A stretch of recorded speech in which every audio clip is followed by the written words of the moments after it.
mean, we can't put it into service until we get permanent power. Okay. And there's nothing to hook it to. The house isn't here.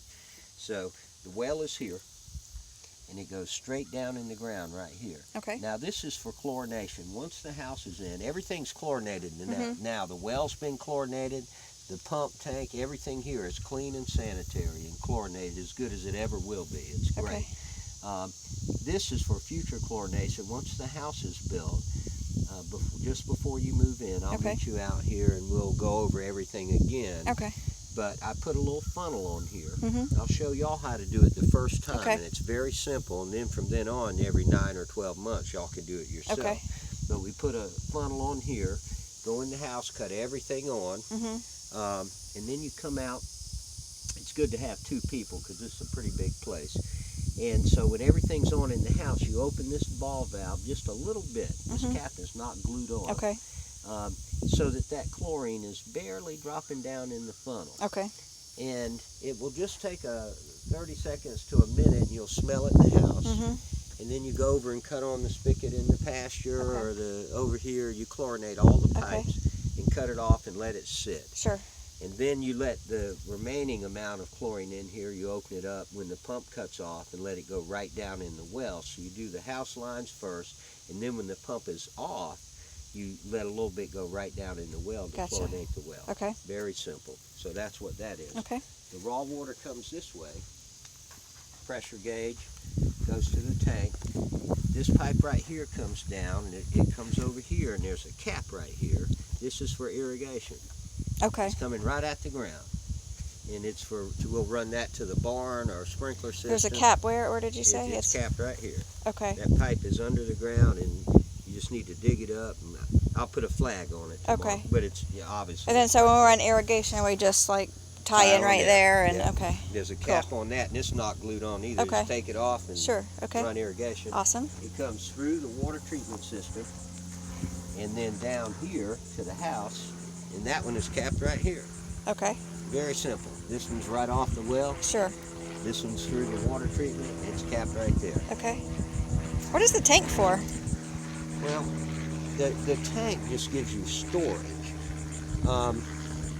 You have to have some kind of air, even let's say for outdoor use, where you're running a sprinkler system and it comes on at 6 in the morning and runs 3 hours. Right. You can have a little tiny tank, like an expansion tank you'd see on a hot water heater, because you don't cut it on and off a lot. For use in the home, you need a larger tank. If you didn't, the pump would cut on every time you flush the toilet. So see, the people call it a pressure tank, but the proper term is a storage tank. Gotcha. It just gives you storage so that the pump doesn't cut on every time you fill a glass with water or cut on the toilet. Okay, yeah. And the larger the tank, the less frequently the pump cycles on and off. So the end result is it saves a lot of wear and tear on the pump motor, particularly when you got a 1.5 horsepower motor. It pulls a lot of power when it starts, and it saves electricity, but it gives you a more consistent water pressure. Gotcha. By having a larger tank on there. Okay, makes sense. Yeah. With a 20-gallon tank, which is about half this size, you might flush the toilet 3 times before the pump would cut on. With this 42-gallon tank, you might flush the toilet 6-7 times before the pump ever cuts on. And then what it does, it just fills the tank back up. And so if I cut it on right now, I left it at 70. That's where the cutoff is, which is really good pressure too. That 1.5 horsepower builds good pressure. So if the power goes out, you're out of water. Yeah, we're out of water. But we could come out here and hook a generator up to it also as well? Exactly. Okay. Or at the house. What Rhett would probably do, and the electrician could do it very easily when he's building the house. Off of the main panel on the outside, he could put a receptacle where you could plug your generator. Yeah, I used to have that at my old house. And you don't need a big generator. You know, if it's in the budget and you put a whole house generator, you know, it cuts itself on. Right. But you can have the electrician put a receptacle somewhere outside where you would sit your generator, and you don't need a really big one. A small one like I got. and you could plug your generator in there, and you would cut everything, all the breakers off except for maybe the pump when you needed it, and you could run a burner or two on the stove like that. But you see, the pump cuts off at 70, and then as you use water, if you flush a toilet, then Now where's that run? That's just running from the tank? that's right. There's a diaphragm in this tank, Uh-huh. and the water pressure compresses the air. It's got a tire valve, just like your tire on the car, and it has about 40 pounds of pressure in the tank. And that air pressure right now is just forcing the water back out. You see. Alrighty. So we just drop 10 pounds, and then when it drops 20 pounds, it cuts back on. So it just keeps a constant pressure in the tank. And it's up and running. But it just does a good job.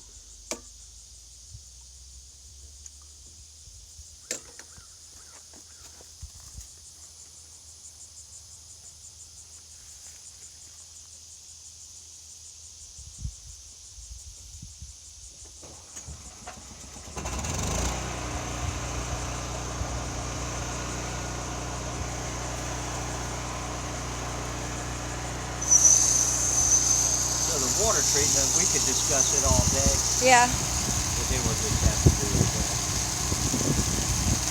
That does look like great water pressure, huh? Oh, we got good big flow. It's a lot better. You know, it ran the other day when the builder was here. It ran about, I don't know, 20 minutes or so, 25 minutes.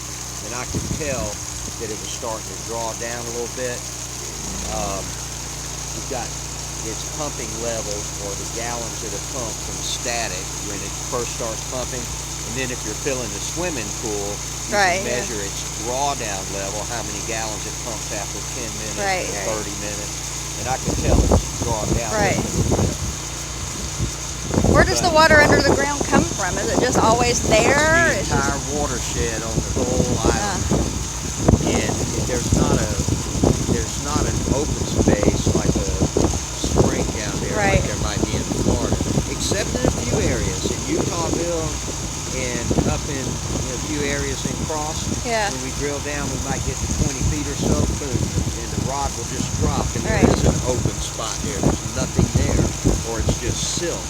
But not here. It's just real pretty sand. There's beautiful sand here. And so we're using the pump to suck water through the sand. It's amazing that there's that much water and it's that clear and all. It is. It's a real blessing. It's amazing. Yeah, you think there's like a natural spring down there the way it looks or something. Yeah, that's the way it, well, it is like that, but it's really just sand.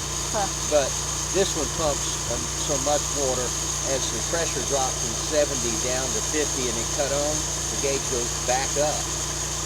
Running through that, the pressure is relevant to how much water you're using. And that spigot has a hole about that big, so with that much water coming out, it's running at approaching 60 pounds and it's filling the tank back up, even with the hose running steady. Do you ever find, like, at the end of the day, after everybody's taking showers and everything, that the water has to like replenish itself at the end of the day, or no? Well, not really.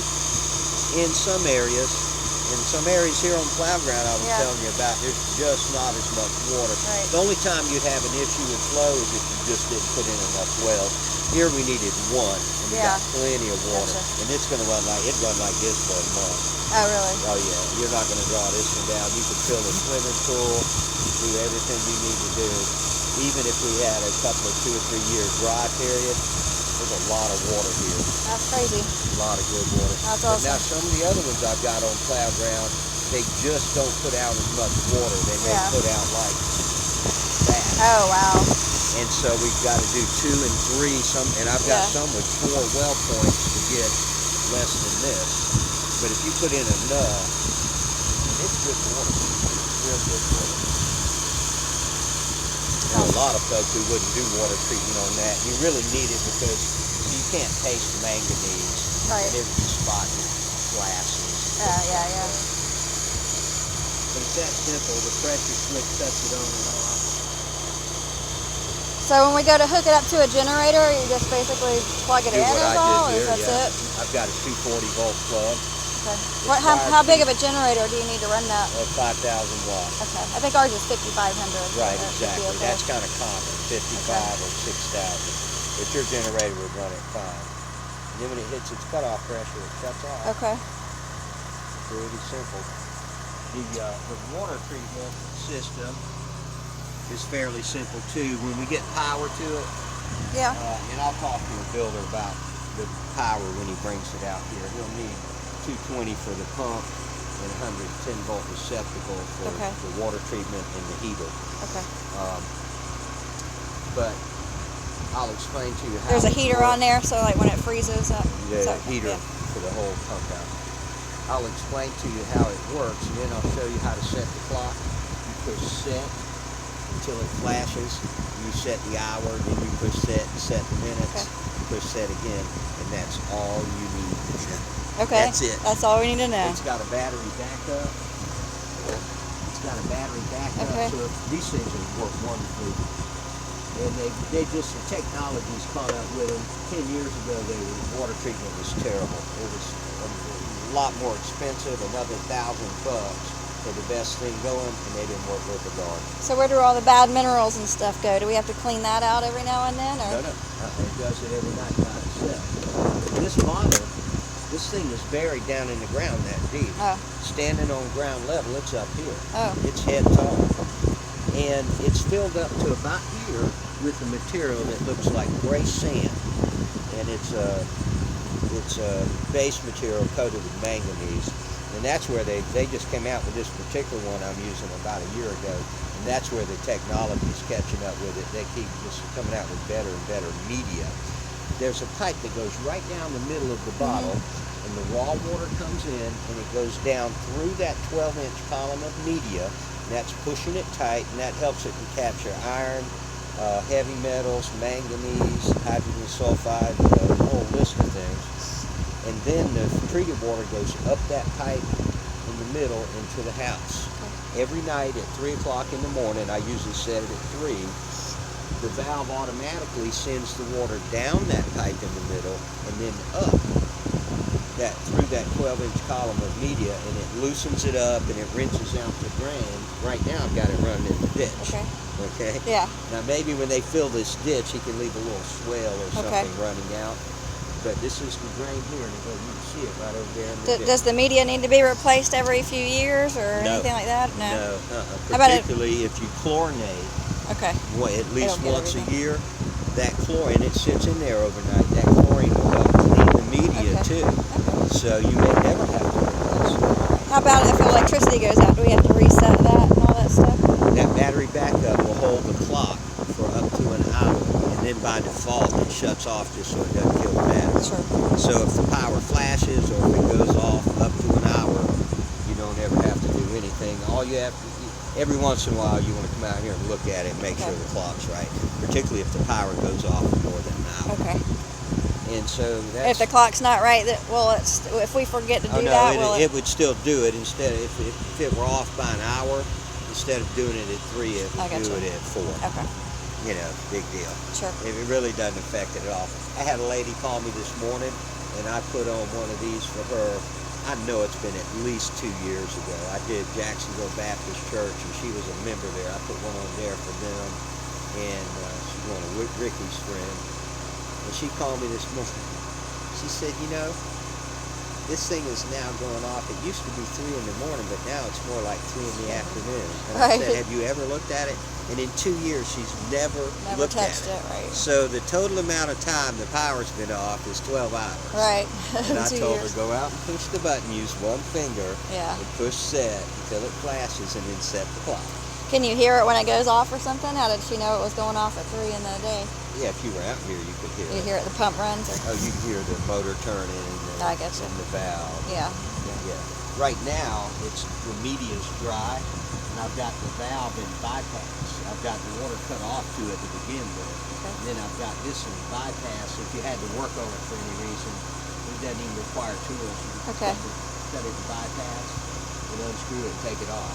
Alrighty. But we'll just leave that media dry. There's no use in backwashing it or letting water sit in there for 6-8 months while y'all build it out. Right. And when y'all move in, we'll chlorinate the house,